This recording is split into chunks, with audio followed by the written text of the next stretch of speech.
A forgotten soldier, lost to time and history, is finally honored for his bravery. But, as the ceremony unfolds, a shocking truth about his past emerges, leaving everyone speechless. What they discover changes everything they thought they knew about this war hero. The secrets he carried for decades are revealed, leaving the crowd in utter disbelief. The day had finally come.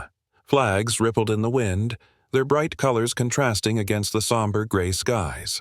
Soldiers in full-dress uniforms stood in a straight line, rifles gleaming under the midday sun. The crowd, hundreds deep, gathered in solemn anticipation. At the center of it all was the grand memorial, a towering tribute to a forgotten soldier. Private William "Bill" Harris was being honored today, finally, after years of being lost to history. His name, inscribed in gold letters on the stone, now symbolized bravery and sacrifice. The announcer, a high-ranking general, approached the podium. As we gather here today to honor Private William Harris for his unparalleled bravery and service to this country, we remember the sacrifices of those who fought beside him. Daniel Harris, Bill's estranged son, stood in the crowd, his mother Martha clutching his arm. The words should have meant something, but they felt hollow. Daniel had never known his father as a hero. In fact, he had barely known him at all. Growing up, Bill was just a distant figure, more ghost than man, haunted by the war that had broken him. But now, he was hailed as a legend, a hero. Martha wiped a tear from her eye as the medal was presented. Yet, deep down, Daniel couldn't shake the unease gnawing at him. Why had his father never spoken of his heroic deeds? Why had his mother remained silent for so long? Just then, a voice cut through the crowd. An old man, hunched and weathered, muttered from the back, "He doesn't deserve that honor." Daniel's heart skipped a beat. He turned, trying to catch a glimpse of the stranger. The ceremony continued, but that voice lingered in the air, filling Daniel with a growing sense of dread. Who was this man? And what did he mean by those words? The ceremony ended with a burst of applause, cameras flashing as the medal gleamed on the podium. But Daniel couldn't join in the celebration. The stranger's words echoed in his mind, unraveling any sense of pride he might have felt. As the crowd dispersed, his mother, Martha, reached for his hand, her grip tight, as though she knew something was wrong. "He would have been proud," Martha said softly, her voice trembling with emotion. Her eyes glistened with unshed tears, yet there was something distant in her gaze, as though her mind was elsewhere. "Would he?" Daniel's voice was sharper than intended. Martha flinched, but quickly composed herself, brushing a stray lock of gray hair from her face. "Of course he would," she insisted, though there was a hint of defensiveness in her tone. "Your father deserved this. He fought for it. For us." Daniel frowned. "But why didn't he ever talk about it? Why didn't you talk about it?" Martha's face paled slightly. She lowered her eyes, her hands fumbling with the edges of her purse. "It was too painful, Daniel. After the war, he wasn't the same man. You know that." "But there's something you're not telling me," Daniel pressed. He had always sensed that his father's silence was more than just trauma from the battlefield. There was a heaviness that hung over their family, a history shrouded in secrets. Why didn't we hear about this honor until now? Why was he a forgotten soldier in the first place? Martha sighed, her shoulders sagging as though the weight of her memories was too much to bear. "Some things are better left in the past, Daniel." But Daniel couldn't accept that. Not anymore. The ceremony had stirred something inside him, a need to understand the truth, not just about the man the world called a hero, but about the father he never really knew. Back at the family's modest home, Daniel sat alone in his father's old study. The room hadn't been touched in years, left almost like a shrine after Bill's death. Dust covered the wooden desk, and the faint scent of cigar smoke still lingered in the air. Shelves were lined with military memorabilia, medals, and faded photographs of Bill in uniform. Yet, for all the reminders of his service, something felt off.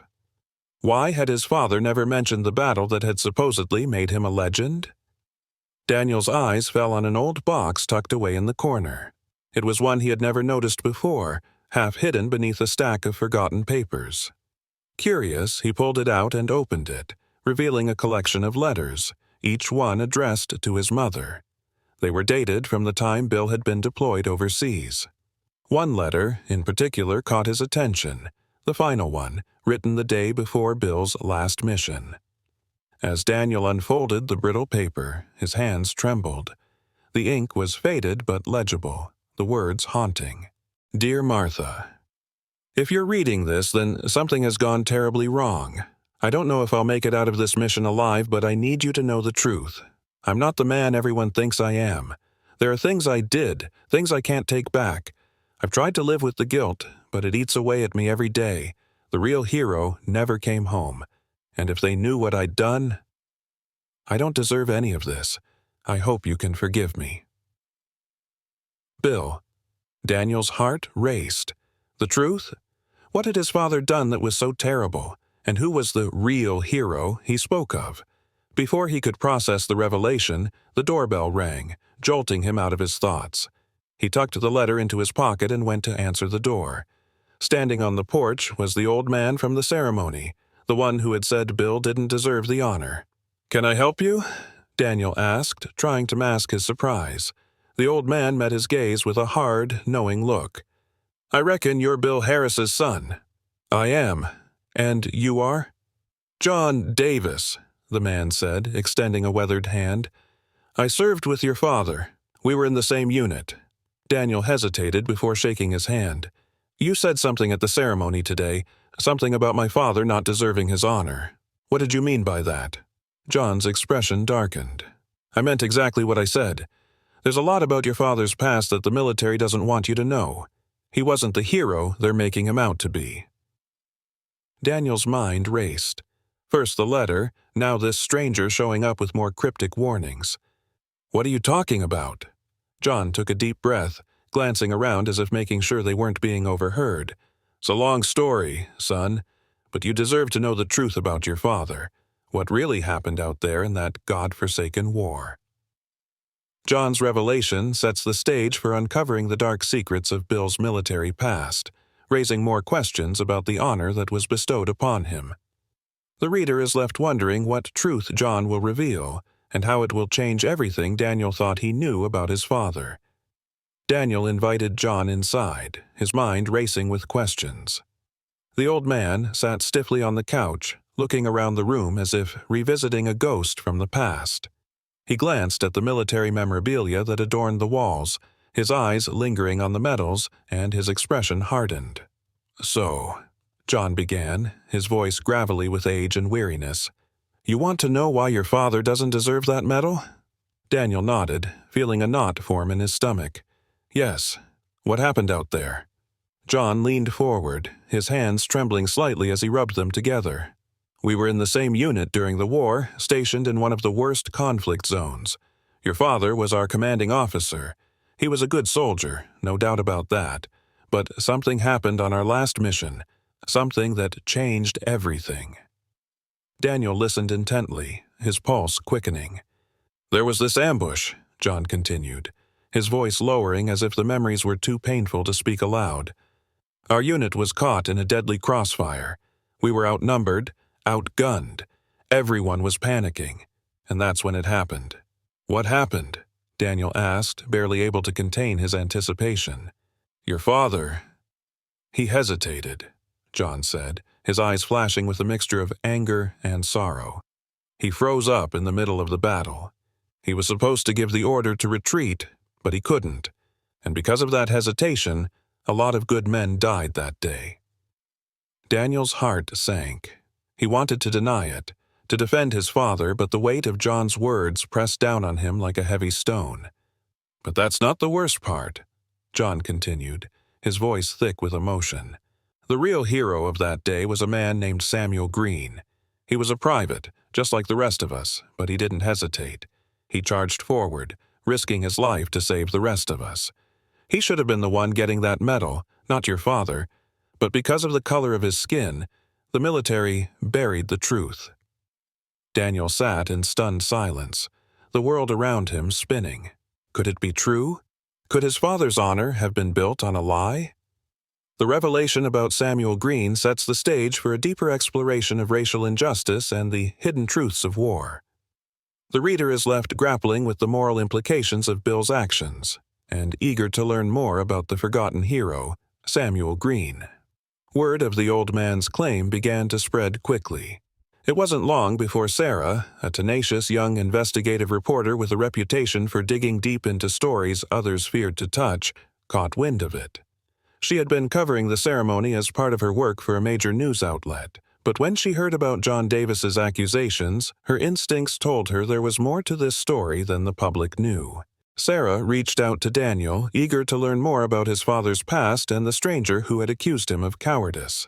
Daniel, still reeling from John's revelation, agreed to meet with her.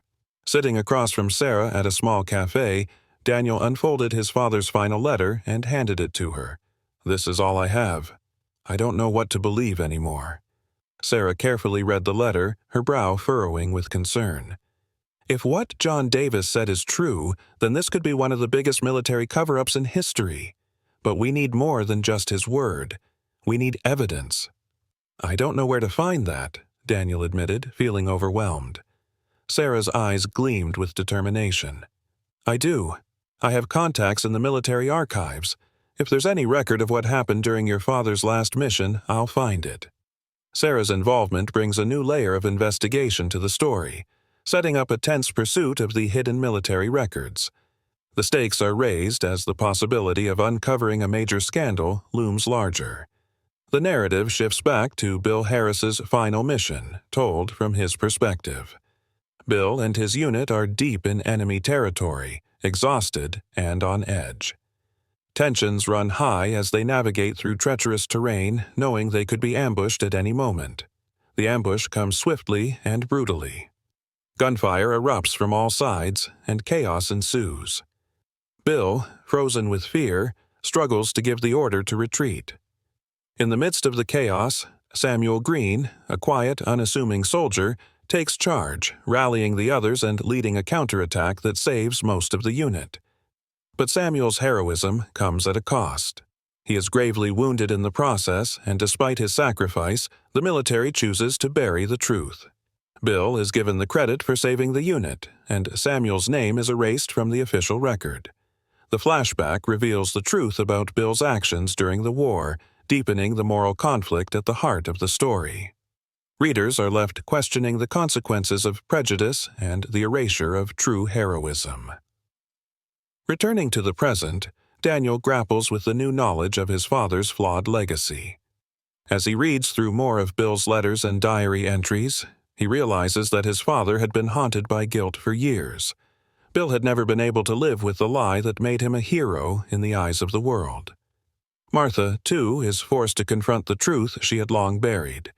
She admits to Daniel that she had known about the military's decision to suppress Samuel Green's heroism, but had chosen to stay silent to protect their family's reputation.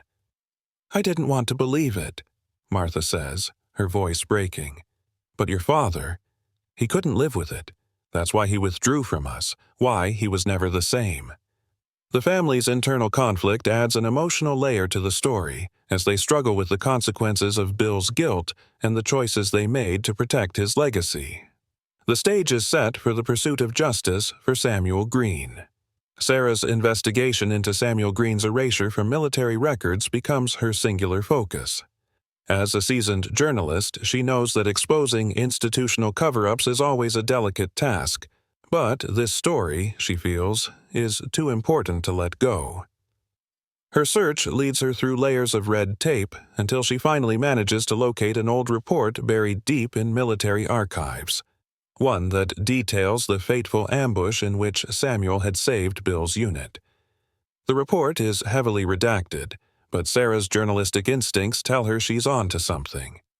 With the help of a whistleblower, a retired military clerk who was on duty the day the report was filed, Sarah pieces together the truth. Samuel Green's heroism had been deliberately omitted from the record. The reason? Samuel, a black man, was considered less marketable as a war hero in a post-war era steeped in racial tension. Sarah is appalled, but not surprised. She has seen cases like this before, but this one feels personal. She knows this story could be the key to redeeming Samuel's legacy and restoring justice. She contacts Daniel immediately, laying out her findings. The revelation of the military's deliberate cover-up heightens the emotional stakes. The moral question of who deserves to be honored and why becomes central to the story, leaving the reader eager to see justice served. Daniel is torn. On one hand, he now has irrefutable evidence that his father, Bill, was not the hero everyone believed him to be. On the other, exposing the truth means tarnishing his family's legacy and confronting the deeply uncomfortable reality that his father had allowed this lie to fester for decades. Martha, too, is reluctant. She knows how much it would hurt the family to have Bill's reputation undone, but she also recognizes the profound injustice done to Samuel Green. After a long, tearful conversation, the family decides to pursue the truth, no matter the cost. They feel it is their responsibility to right the wrongs of the past and ensure that Samuel Green is finally recognized for his heroism. "I won't let this lie define our family anymore," Daniel says with quiet conviction. "The truth needs to come out." The emotional weight of the family's decision provides a moment of catharsis for the reader. They know that exposing the truth will not be easy, but it's the only path forward. The tension continues to build as the story moves toward its climax. With Sarah's help, Daniel organizes a press conference to reveal the truth about his father and Samuel Green. The event attracts a significant amount of media attention, as Bill was a well-known figure in the veteran community. The family's choice to publicly admit the truth, rather than let the lie persist, is seen as both brave and controversial. As the cameras flash and reporters pepper them with questions, Daniel steps up to the podium. His hands shake, but his voice is steady. He reads from one of his father's final letters, in which Bill had admitted his guilt and expressed his desire to see Samuel's name restored. "In my heart, I knew that Samuel Green was the true hero of that day," Bill had written. "I've carried the weight of that lie for too long, and it's time the world knows the truth." The room is silent. For a moment, it seems as though time itself has stopped. Then, one reporter asks the question everyone is thinking: what happens now? Daniel looks at the camera, his face resolute. "Now, we honor the man who truly deserves it." The press conference is a pivotal moment in the story, combining emotional vulnerability with a public stand for justice. The reader is left wondering how the world will react to the family's courageous choice, keeping them engaged in the story's unfolding consequences. The press conference has a ripple effect. While many commend the family's bravery, others criticize their decision to tarnish Bill's reputation. Online forums are filled with heated debates, and news outlets run stories that dissect every detail of the revelation. Amid the chaos, Daniel receives a letter from the Pentagon. It's an invitation for a formal review of Samuel Green's service record, a necessary step in the process of posthumously awarding him the Medal of Honor. While this is a significant victory, it's clear that there are still forces within the military that are reluctant to revisit the past. Daniel, with Sarah's guidance, continues to fight for Samuel's recognition. They rally public support, gathering signatures and bringing attention to similar cases of forgotten soldiers whose heroism had been erased due to race or social status. The fight for justice becomes a larger movement, as Daniel and Sarah advocate for broader military reform. This introduces a fresh layer of conflict and keeps the story dynamic, engaging the reader with new challenges. Months pass, and finally, the day arrives. In a somber ceremony at the White House, Samuel Green is posthumously awarded the Medal of Honor. The president gives a moving speech about the importance of recognizing the contributions of all soldiers, regardless of their background. The nation watches as Samuel's name is officially added to the annals of military history. Daniel, standing with Martha and Sarah, feels a profound sense of relief. He knows that while this won't erase the years of injustice, it is a step in the right direction. As he watches the medal being placed in Samuel's family's hands, he can't help but feel that his father, wherever he is, would be proud. The awarding of the Medal of Honor provides a moment of emotional closure, but there's still one final twist awaiting the readers. one that will leave a lasting impression. After the ceremony, Daniel returns home to find an unexpected package waiting for him. It's an old, weathered envelope addressed to him in his father's handwriting. Inside is a final letter from Bill, written just before his death. In the letter, Bill admits that he had planned to confess the truth about Samuel Green long before his death, but had been too afraid of the consequences. He expresses his deep regret and asks for Daniel's forgiveness, hoping that his son will be able to do what he could not: honor Samuel's memory. "I couldn't live with the lie, Daniel. I'm sorry I let it go on for so long, but I know you've done the right thing. You've made me proud." With tears in his eyes, Daniel folds the letter and places it back in the envelope. He looks out the window, feeling the weight of his father's words settle over him like a heavy but welcome burden. For the first time, he feels at peace. The final letter ties up the emotional journey of the story, providing a moment of redemption for Bill and closure for Daniel. The reader is left with a powerful moral lesson about the importance of truth, honor, and facing one's past. As the story ends, encourage viewers to reflect on the themes of justice and redemption. A call to action could be included, urging viewers to subscribe for more stories that tackle important social issues and to share the video to help others learn from Samuel Green's story.